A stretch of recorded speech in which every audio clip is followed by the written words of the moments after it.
बिस्मिल्लाहिर्रहमानिर्रहीम। अस्सलामुअलैकुम। आज हम जिस हस्ती का जिक्र करेंगे इनका नाम मतशल्लेह है। आपका शजरा मतशल्लेह बिन अनूख या हजरत इदरीस बिन यर्द बिन महलाइल बिन केनान बिन अनूश बिन हजरत शीत बिन हजरत आदिम है। यहूदियत, ईसाईयत और इस्लाम तीनों मज़ाहब में आपका जिक्र मिलता है। आप हजरत आदम की 8वीं नस्ल में से थे। कससुल अंबिया के मुताबिक जब हजरत इदरीस या अनूख की उम्र 65 साल हुई तब उनके यहाँ मतशल्लेह पैदा हुए। आपकी माँ का नाम बिरकिया था जो कि कसरजील बिन खवेला बिन आदम की बेटी थी और हजरत इदरीस अलैहिस्सलाम की बीवी थी। अपनी वफात से पहले हजरत इदरीस अलैहिस्सलाम ने आपको बतौर मुबल्लिग अपने कबीले में तैनात किया। आपकी शादी इरिया नाम की औरत से हुई जो इराइल बिन मतोसल बिन हैरीन बिन शीत की बेटी थी। हजरत इदरीस ने आपको अच्छाई की राह पर चलने और इसकी तबलीग का हुक्म दिया, लोगों को खुदा की राह पर चलने के अहकामात बताए, हजरत आदम पर आए हुए तमाम सहाइफ की तालीम दी और इन तमाम कामों में आपके पोते नीर को आपका दस्ते रास्त मुकर्रर किया जो कि आपके पोते हजरत नूह के ही भाई थे और ये वही हजरत नूह थे जिनके दौर में तूफान नूह आया। अपने बाप हजरत इदरीस की वफात के बाद मतशल्लेह ने अपने भाइयों की मदद से एक कुर्बानगाह बनाई जहां एक मेला सजाया गया और अल्लाह ताला की जात का शुक्र अदा किया गया कि उसने हजरत इदरीस के जरिए इनको मखलूक की खिदमत और राह हिदायत का काम सौंपा। मतशल्लेह ने अपने अजदाद की तरह अपने कबीले में अल्लाह के अहकामात की तदरीस और भटके हुए लोगों को राह हिदायत पर बुलाने का काम जारी रखा। रिवायात के मुताबिक मतशल्लेह ने 669 बरस की उम्र पाई। आपके बारे में यह भी कहा जाता है कि आप अपने पोते यानी हजरत नूह के ज़माने तक जिंदा रहे और तूफान नूह से पहले आपका इंतकाल हुआ। आप अपनी नस्ल में वाहिद इंसान थे जो लंबे अरसे तक जिंदा रहे, वरना आपकी उम्र के तमाम इंसान आपसे पहले ही वफात पा चुके थे और यह तब की बात है जब हजरत नूह की उम्र 480 साल हो चुकी थी, तो मतशल्लेह तब भी जिंदा थे। आपने अपने पोते नूह के साथ लोगों को राह रास्त पर लाने की पूरी कोशिश की जैसा कि खुदा का हुक्म था। तब खुदा ने फैसला किया कि मैं इस पूरी जमीन को तूफान और पानी से खत्म कर दूंगा सिवाय नूह और इसके मानने वालों को जो मुझ पर ईमान लाएंगे। जब हजरत नूह ने कश्ती बनाना शुरू की तब मतशल्लेह जिंदा थे और खुदा का पैगाम लोगों तक पहुंचाया करते थे। आप कश्ती के मुकम्मल होने तक जिंदा रहे। रिवायात हैं कि आप तूफान नूह से चंद साल पहले वफात पा गए थे।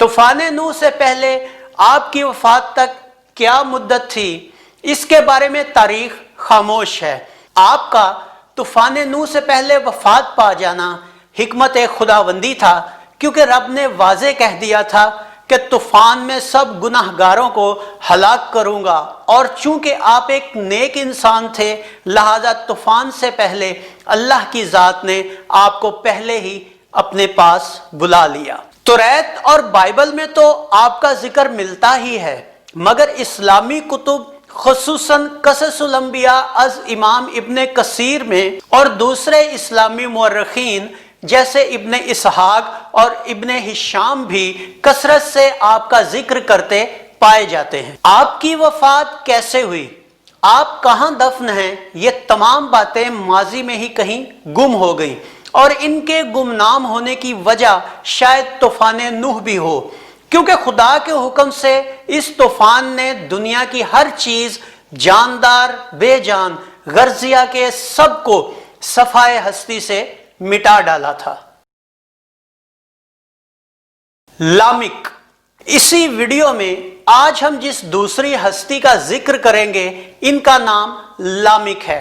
آپ کا شجرہ لامک بن متشلح بن حضرت ادریس یا انوخ بن یرد بن مہلائل بن کینان بن انوش بن شیت بن حضرت آدم علیہ السلام تھا۔